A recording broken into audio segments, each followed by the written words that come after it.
Bienvenidos al programa del lenguaje inteligente, la lógica del lenguaje. En esta ocasión vamos a tratar un tema muy difícil, pero hemos preguntado, hemos analizado, hemos recurrido a muchas fuentes para tratar de presentarlo en la mejor forma posible. Es el de la búsqueda de la respuesta a por qué empleamos nosotros en lugar del yo. Es común que digamos en nuestra opinión en lugar de en mi opinión cuando nos expresamos personalmente. Pero, ¿por qué utilizamos la primera persona en plural en lugar de la primera persona del singular? Parece ilógico a primera vista. Cuando decimos nosotros, si está hablando el yo, también parece serlo recurrir a la tercera persona para expresar a la primera del singular. Así escuchamos cuando Juan Pérez dice, refiriéndose a él mismo, Juanito Pérez opina que, y es él mismo. Si usamos el nosotros, deberían ser al menos dos. Pero si soy yo el que está hablando, digo nosotros, ¿por qué? No me refiero a alguien más. ¿Es acaso la explicación que en mí hay dos? Pues sí, hay dos, el alma y el cuerpo. Es clara la diferencia entre el espíritu, el alma y la carne. Son numerosos los argumentos que justifican esa dualidad cuando el alma se desprende del cuerpo, cuando el cuerpo se queda aquí en la tierra enterrado o incinerado y el alma parte a la eternidad.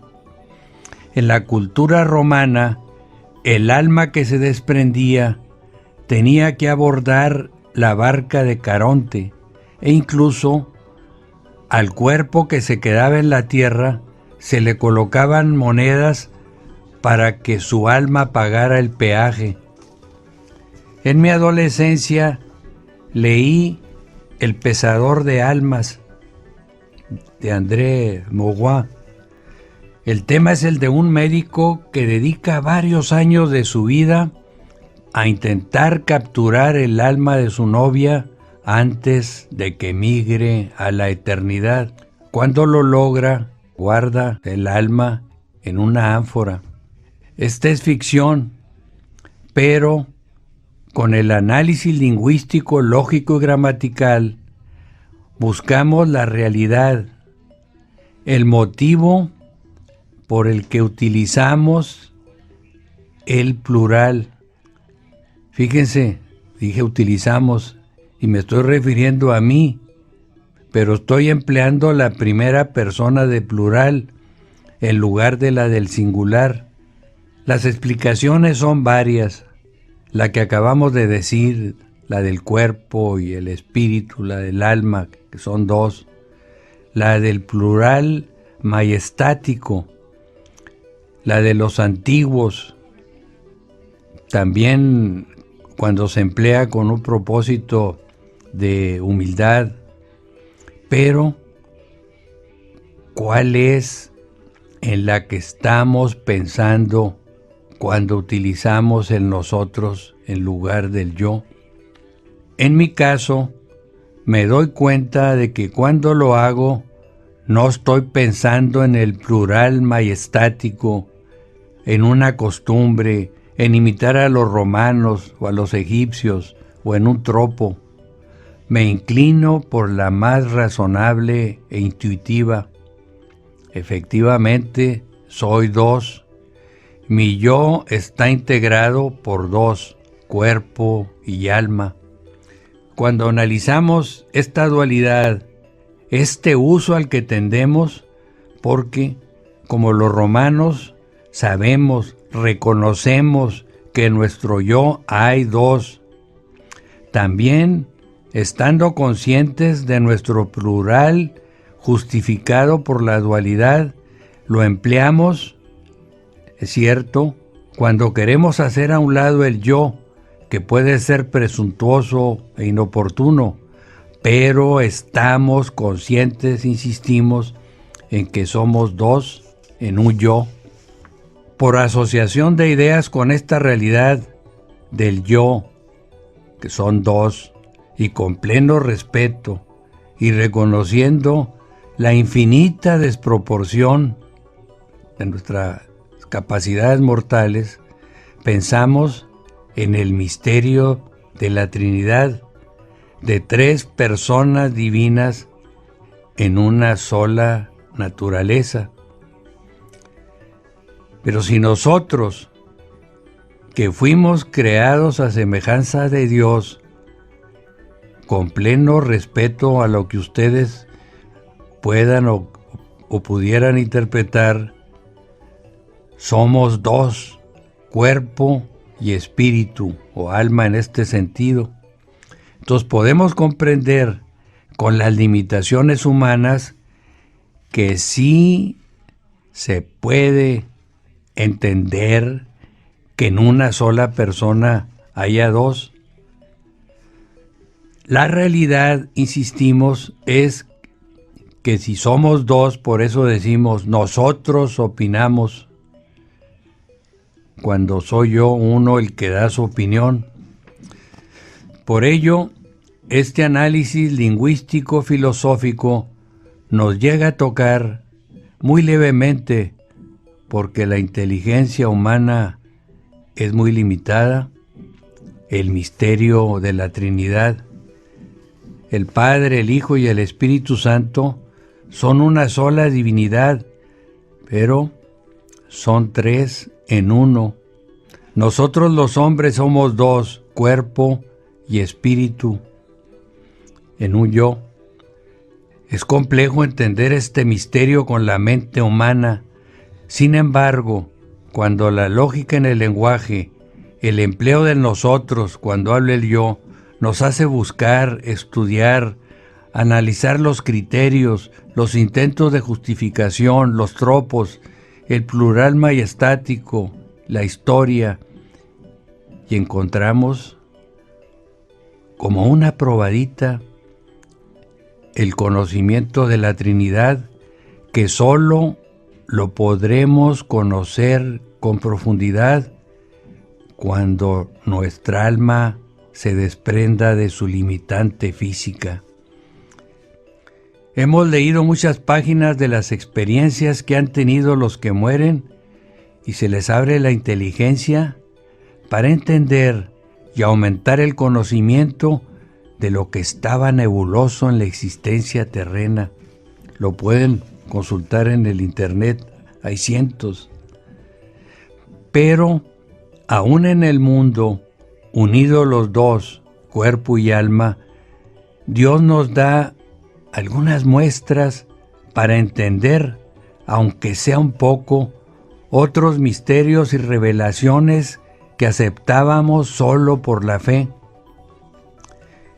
Gracias a la ciencia, a los inventos, a los descubrimientos y aplicaciones, hemos comprobado que lo que aprendimos de niño en la doctrina con fe, de que Dios tiene contados cada cabello de nuestra cabeza, no es solo metáfora. Está científicamente comprobado que sí es posible identificarlos para contarlos. Cada cabello lleva nuestro nombre. El ADN es la razón. Si pudiera regresar a mi adolescencia, a los episodios de argumentación y dudas, a las discusiones con amigos que se calificaban ampulosamente como darwinianos y que confrontaban y justificaban, entre comillas, a la ciencia y la revelación, les podía presentar los siguientes ejemplos que prueban que estábamos equivocados. Les demostraríamos, pensando en que regresaríamos al pasado, que no hay incompatibilidad entre la evolución y la creación, que es absurda e injustificada, la confrontación, la polarización e irreductibilidad de ambos conceptos, que la creación, la naturaleza, continúa evolucionándose, como lo testimonia cada generación en la historia del mundo. El hombre con su inteligencia, no por casualidad, sino por un orden matemático, con el respaldo de la física, de la química, de las ciencias exactas y de la inspiración humana, nos demuestra cómo él mismo ha creado y sus inventos han evolucionado. Con el paso del tiempo han mejorado, ha perfeccionado sus descubrimientos, a menos, por supuesto, que haya habido errores y faltas. Al celular 2G lo precedió el 1G y lo siguió el 3G, G de generación. A la televisión en blanco y negro siguió la de color, la de plasma, la del LCD, en tercera dimensión, etcétera, etcétera. Sigue la evolución con la inteligencia voluntaria del hombre, no por casualidad o accidente, es la inteligencia voluntad. Las computadoras de hace varias décadas, las de las primeras generaciones, fueron evolucionadas por la inteligencia del hombre. Es abismal la diferencia entre aquellas y las que hoy tenemos en la palma de la mano. Las del futuro serán muy superiores a las que hoy tenemos. Es la evolución fundada en la inteligencia humana, no en los accidentes, que descansa en una inteligencia muy superior, infinitamente superior a la del hombre. Numerosos avances tecnológicos justifican lo que se nos dio como revelación y que teníamos guardados en la bodega de los misterios. Algunos de estos no los podremos desentrañar hasta que crucemos el dintel de la muerte. Pero queremos extendernos o dar algunas otras ideas o acentuar las que dimos en relación con evolución y creación.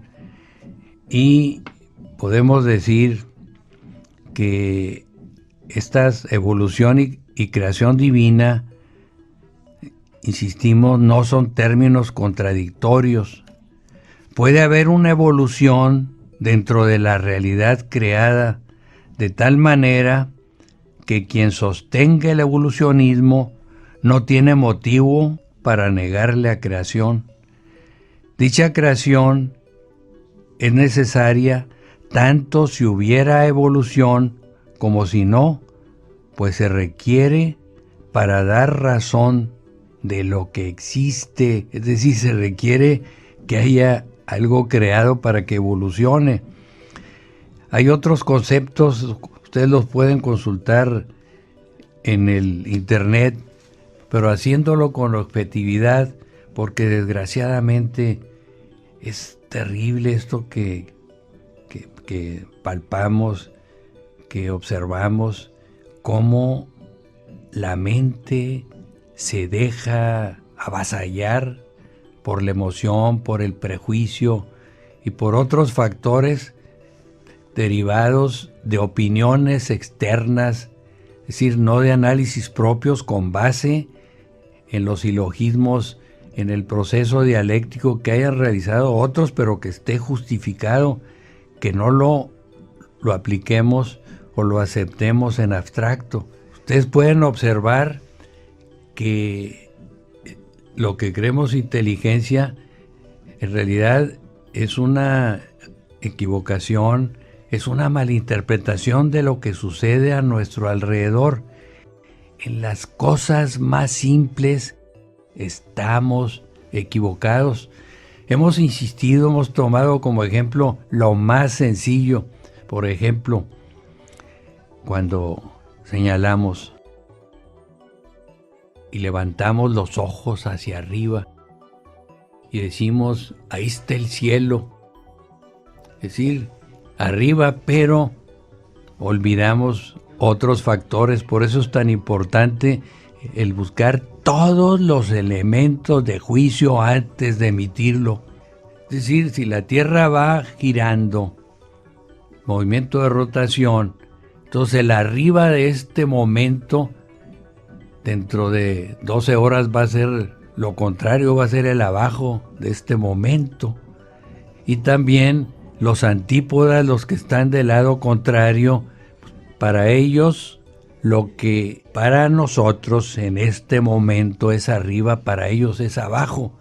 Entonces, aunque no vaya a haber alguna confusión porque mencioné la palabra cielo, esto me recuerda, porque eso lo he comentado en otras ocasiones, es un ejemplo que es demoledor desde el punto de vista de la lógica y también para demostrar que está muy claro que no ponemos atención, que no tomamos en cuenta todos los elementos que para decir la verdad tienen que estar ahí, tienen que estar en nuestro cerebro.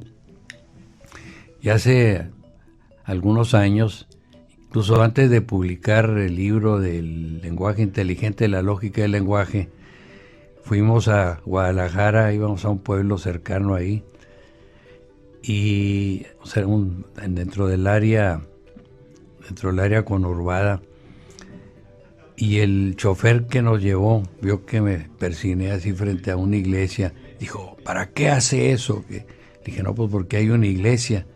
Entonces me dijo, a ver, ¿usted cree en Dios? Dígame dónde está el cielo. Y le dije yo, pues le señalé arriba. Y me dijo, no, un señor que salió en la televisión, yo lo vi por Sky, y dijo que no, que la Tierra iba girando y que entonces el cielo no estaba arriba porque los antípodas, y me comenzó a dar explicaciones. Entonces me di cuenta que esa persona a la que estaba haciendo referencia era yo. Entonces le expliqué, le dije, no, fui yo el que lo dije y fue por esto, le expliqué. Le dije, me estaba refiriendo al cielo desde el punto de vista de la astronomía. Y dijo, bueno, ¿y el infierno? Dije, no, pues el infierno sí puede estar en el centro de la tierra, pero hay otras interpretaciones que el infierno es un sufrimiento también derivado o consecuencia de que dije, mejor se lo voy a explicar con un ejemplo muy material. Si usted se saca 100,000 millones de dólares o de euros en la lotería, entonces pues es lógico que desde el punto de vista material va a tener por algún tiempo una felicidad, aunque pues luego le dije que se iba a frustrar. Le dije, pero ¿qué pasa si pierde el boleto? Se esfumaron esos millones de dólares o de euros. Dije, ¿qué le queda? Pues una frustración terrible. Pues eso no se compara con la frustración de haber tenido la oportunidad de estar con Dios en la eternidad y haberlo perdido. Entonces no sé hasta qué efectos pudo haber tenido, porque llegué al lugar de destino y me despedí de este chofer. Por cierto, lo recuerdo con mucho aprecio. Y también podemos dar otros muchos ejemplos de que esa relatividad de la inteligencia que se muestra en el descuido, en la identificación con elementos polarizados, hasta por una mala intención, por una predisposición negativa entre evolución y creación. Y podemos señalar otro ejemplo que nos parece también muy interesante y que es prototipo para demostrar estos descuidos, que es el del movimiento, cuando decimos que estamos sin movernos, que estamos quietos, lo que es una mentira, porque vamos volando en el movimiento de traslación, el movimiento alrededor del Sol, a más de 105,000 kilómetros por hora. Es decir, la Tierra es una nave. Y hay muchos otros aquí, por ejemplo, el escritorio sobre el que está el micrófono está plano, pero en realidad no está plano. Hay las moléculas que están en movimiento. Y aquí también una hoja que tenía aquí para guiarme sobre el tema. Tengo escrito con tinta algunas palabras y así son rectas, están claras, están precisas, pero ya cuando le ponemos una lupa nos damos cuenta que no son líneas rectas, que tienen hasta manchones, y así es todo lo que observamos. Por eso hay que poner atención y hay que enseñar a los niños y también a algunos adultos que no han madurado intelectualmente para que se concentren más en lo que hablamos y en lo que decimos, y también para concentrarnos para buscar la explicación a misterios que tenemos alrededor de nosotros, como de la búsqueda de una respuesta al por qué decimos nosotros cuando es la primera persona del singular la que está hablando. Espero que haya quedado hasta donde sea posible claro lo que es muy difícil de explicar, y les ruego que me perdone si no están de acuerdo o si no tomen en cuenta algunos otros elementos que ustedes tienen en su mente. Muchas gracias y que Dios los bendiga a todos. Aclaración.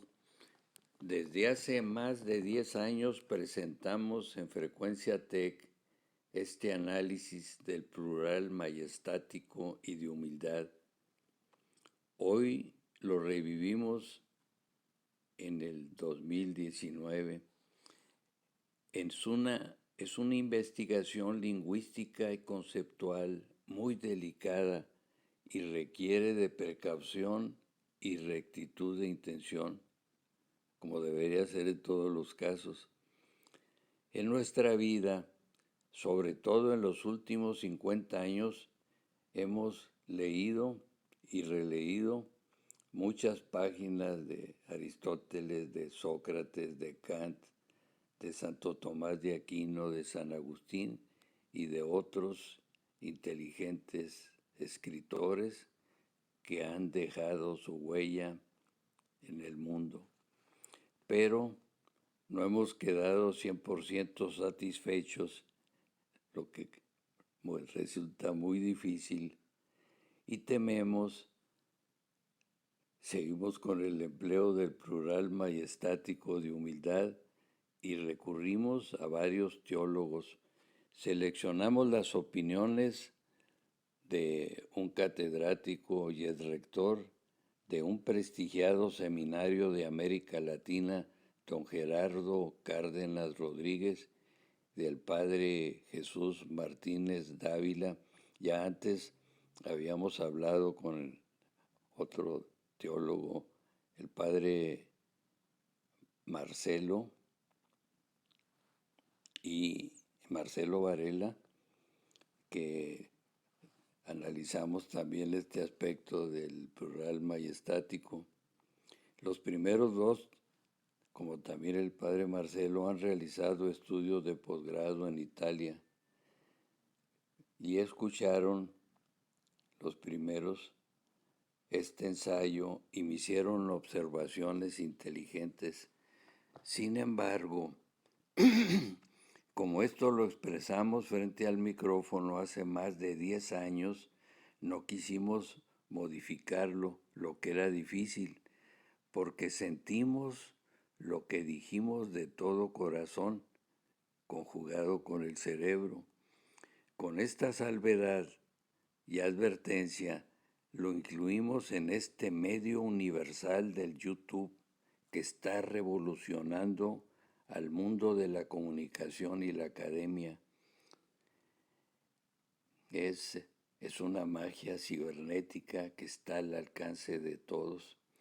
En nuestra vida consciente siempre hemos intentado respetar la palabra que es el instrumento más valioso que Dios puso bajo nuestro poder y que también en manos aviesas puede causar daños terribles.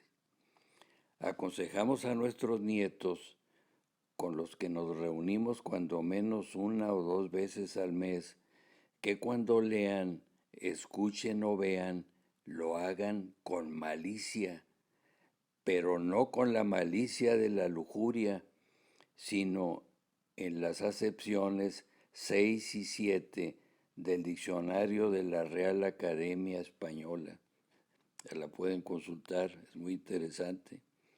La misma recomendación es para todos, niños, adolescentes y adultos, hombres y mujeres, maduros o inmaduros.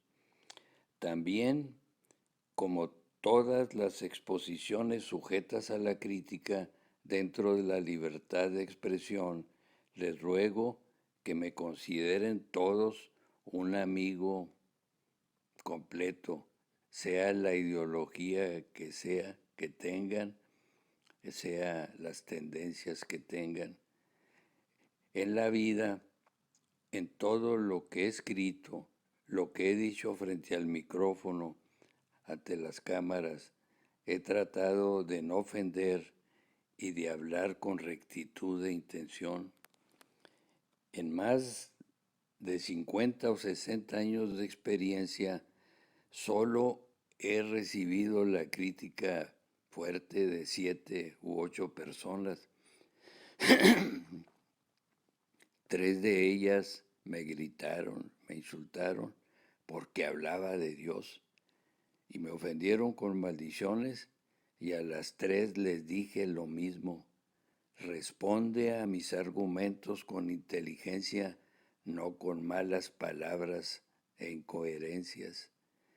Los convertí en grandes amigos. 2 de ellos ya murieron y asistí a sus funerales. Y espero, porque toda mi existencia he convivido con personas más inteligentes que yo y de las que aprendí cómo hacer lo bueno y evitar lo malo con el instrumento más valioso que tenemos, la palabra, la palabra. Sigo activo, sigo en las universidades y en los medios, aprovechando la autonomía y la libertad de cátedra y de expresión.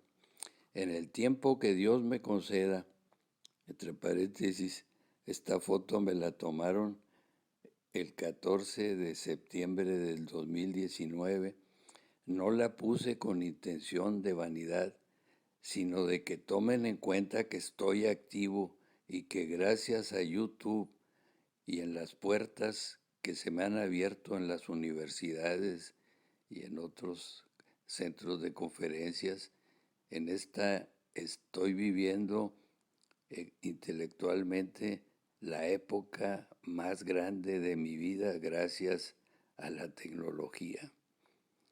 Es cierto, tenemos que cuidarnos del enemigo más terrible que tiene el mundo, la soberbia. No confundirla con el orgullo. Todos los hombres y mujeres, querámoslo o no, llevamos en el cuello al chango de la vanidad. De cada uno de nosotros depende su dominio. Quien o quienes vencen a la soberbia dominan al mundo, a la carne, la codicia y la ambición desordenada de poder. Y además podrán morir sin tener un solo enemigo, conviviendo, respetando y amando a todos hermanos en la tierra. Aunque algunos a mí no me consideren así y me pongan en su lista roja, nosotros no lo haremos. Lo aprendimos desde niños, cuando Dorita, una amiga de la infancia, pero muy sabia, cuando unos niños insultaban a otros que no pensaban como ellos, les dijo: todos somos hijos de Dios, y lógico, Creo que es la primera vez que escuché esa palabra. Entonces somos lógicamente, lógico, hermanos, pero muchas veces lo olvidamos y pagamos las consecuencias. Muchas gracias.